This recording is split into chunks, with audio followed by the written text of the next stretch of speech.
আসসালামু আলাইকুম, welcome to another blog. আজকে আমরা যাচ্ছি নদীতে মাছ ধরার জন্য। তো আমরা দুপুরবেলা বেরিয়ে পড়লাম একটি ছোট্ট ট্রলার নিয়ে। নদী ছিল খুবই শান্ত এবং নীরব, আকাশটাও ছিল মেঘলা মেঘলা, ক্ষণিক রোদ ক্ষণিক ছায়া থাকে। তো আমরা চলে আসলাম নদীর মাঝখানে। আমরা আমাদের গন্তব্যে আসার পরে জাল টানা শুরু করে দিলাম।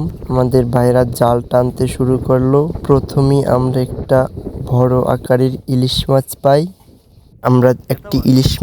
ইলিশ মাছটার সাইজও ছিল অনেক বড়। ইলিশ মাছটি পাওয়ার পরে আমরা আরেকটি শলা চিংড়ি মাছ পাই। মাছটিও মোটামুটি অনেক বড় ছিল।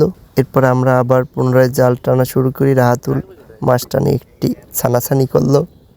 আমাদের বিষখালীতে এরকম অনেক প্রজাতির মাছ পাওয়া যায়। দেখুন, ইলিশ মাছটি জীবিত ছিল, হালকা একটু নড়ছে।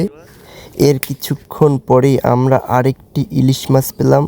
এই মাছটা যদিও জীবিত ছিল না, তাও মাছটি তাজা ছিল। এবার জাল থেকে মাছটিকে রাহাতুল ছাড়িয়ে নিচ্ছে। দেখুন, মাছটি অনেক বড়। চিংড়ি মাছটি শুধু নড়ছে। তারপরে আবার জাল টানা শুরু করে দিচ্ছে। দেখুন পরিবেশটা কত সুন্দর, আকাশটা কত সুন্দর পরিষ্কার নীল।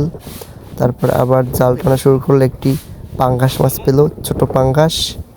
এরপরে জাল টানতে টানতে আমরা আরেকটি ইলিশ মাছ পাই। মাছটি মোটামুটি মিডিয়াম সাইজের। তারপর মাছটিকে রাহাতুল ছাড়িয়ে নিল।